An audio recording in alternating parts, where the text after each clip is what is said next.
Hey guys, GWS here. Here I guess is like a little bit of a mini follow-up to what I posted before.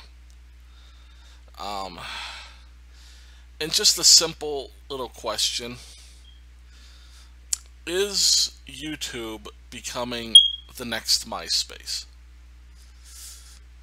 And you'd have to understand what MySpace went through their rise and their fall. So MySpace was something that started in the mid 2000s, or it came into prominence, and it eventually became the most visited website on the planet according to Alexa Analytics. Um, and it was that way for quite a few years. And then you have Facebook that starts coming into prominence to compete with MySpace. And for a little while, they kind of existed alongside each other. They were one and two on Alexa demographics. And then MySpace suddenly caves massively. In fact, let's do a little bonus content here. Yeah, I have a little socialism thing I was having a debate with some idiot on Discord. But aside from that, let's go look up some stuff. Okay, so we'll go Alexa rankings. Hopefully it won't show the... Hopefully my thing doesn't... Okay, this isn't it. What am I doing? I just clicked on something without... Okay, website traffic and analytics. Let's see if we can, I don't know if I can look from here. So, I don't know if Social Blade would show us.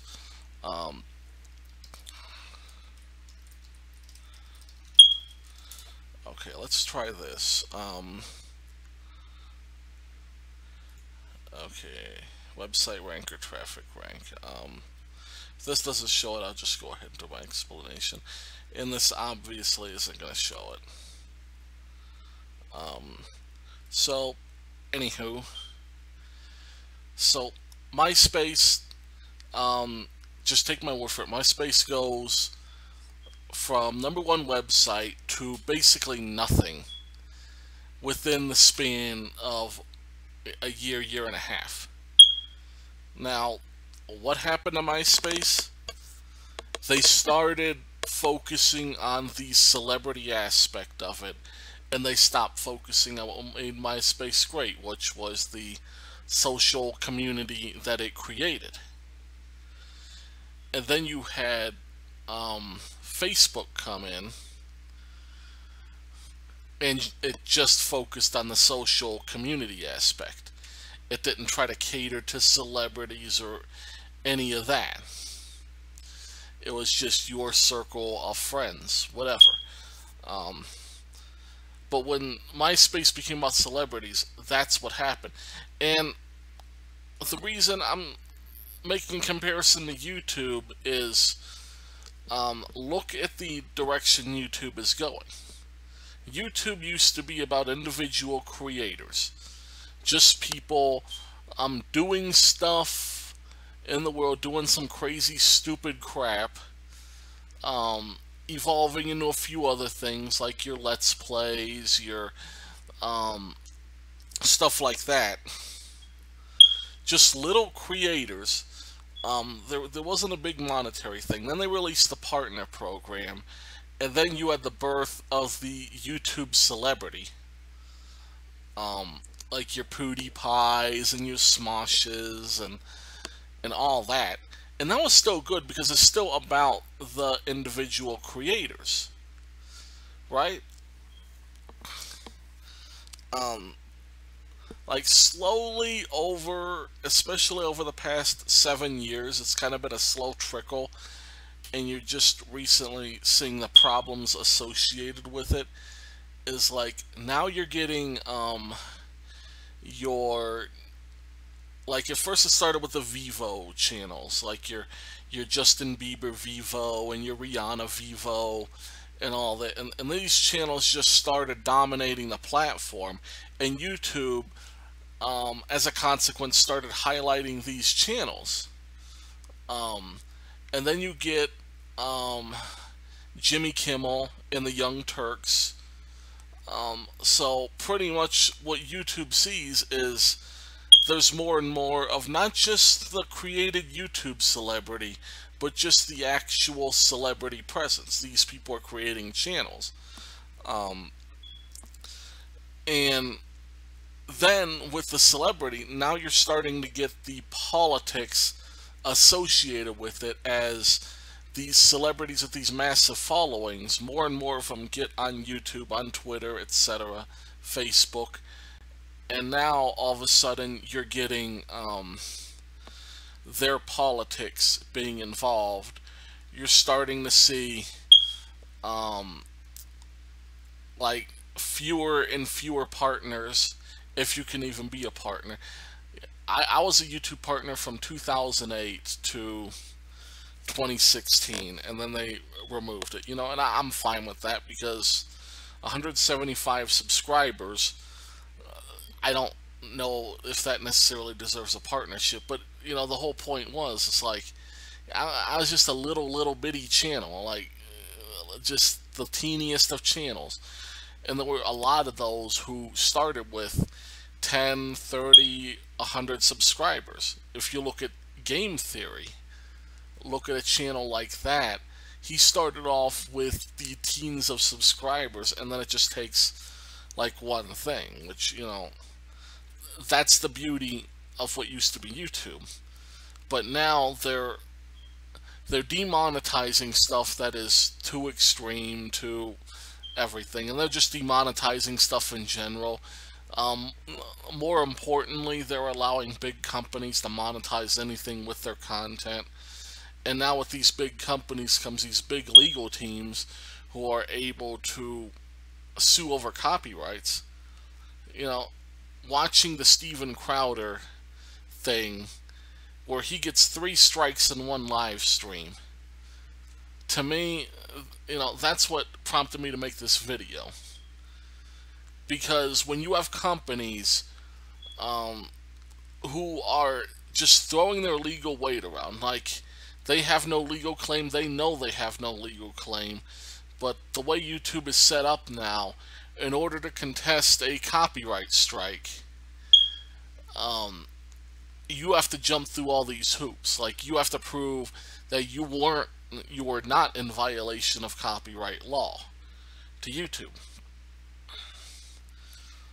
And there's this long process, and like, you gotta, I'm not sure exactly what it is, but you're hearing it from more and more channels. There's another channel, I believe it's there's a channel called Gray Still Plays. Not a huge channel, but he went through this whole thing, and this is becoming a platform that is no longer for the little guy. Like, you're starting to see the full weight and problems of the legal system involved here. There's just so many implications behind this. Like, the usefulness of copyright laws in the 21st century. Just stuff like that. But the biggest take home, the most certain thing you could take home, we can argue copyright law. I was for copyright law not even 2 years ago, and then I'm just seeing more and more abuses, and I don't see where it's useful anymore. But there are still people who are going to argue for intellectual property, and that's fine, and there are arguments for it. I'm not going to say I'm, my position is God, and therefore, they're still relevant. But the important thing is, I think we can all agree, YouTube is not a place for the small creator anymore. And the question that has to be asked is, what is going to be the next MySpace? What's going to be the next Facebook? What's going to be the next YouTube? What's going to be the next Twitter? Because the reality is, as celebrities take over all these platforms, all these people with just the desire to create something, just the desire, my desire to just get on here, say a few words, not even edit. There's nothing professional at all. I don't even audio edit. There's just nothing. I just get on here, say my piece, record my screen, then do the video, and then that's it. You know, there's a lot of people like that. Like, where are those people gonna go? Like, what is gonna be the next thing? And this is where we all have to come in, all of us. Like, as people with a desperate demand for something, a hunger to create something just to create it. Has nothing to do with money, has nothing to do with anything else other than that desire to create and to share our creations, to get feedback on our creations, to read the nasty comments, to get down and dirty with the and just enjoy the whole thing, good and some bad. And this is where my message to the right wing becomes relevant, in that we need to stop whining about the current tech platforms, and we need to be creative about our solutions to these problems. There may already be a solution out there that's tiny. Like, I believe there's other competitors to YouTube I won't mention here, out of what little respect I have left for the platform. But what's going to be the next? And it could already exist. It could be somebody watching, somebody not watching, who creates it. But there's going to be this drive for new people, and the person who does that is going to make a lot of money, because this seems to be cyclical. You've had, they didn't call it social media back then, but there were a lot of similar types of websites that went through a rise, got the attraction of big names, and then the fall was sudden. There's a website called Talk City. They became like that once they started focusing on getting celebrity names in their chat rooms. They went down. Friends.com went down as soon as the big name celebrities, the Friends didn't really have a huge number of real celebrities, but they had a lot of, like, the Friends.com 300,000 friends celebrities, and like the website just started catering to that, and it just, the whole thing. So the bottom line is, like, the cycle of creativity cannot end, because this is cyclical and it's not gonna last. And what's important is that we're able to all satisfy that desire, just to share something, acting like an idiot, looking like an idiot on camera, whatever, because that was the whole essence of it. And there are a couple sites that are, like, you have your Vines and your others, but it's like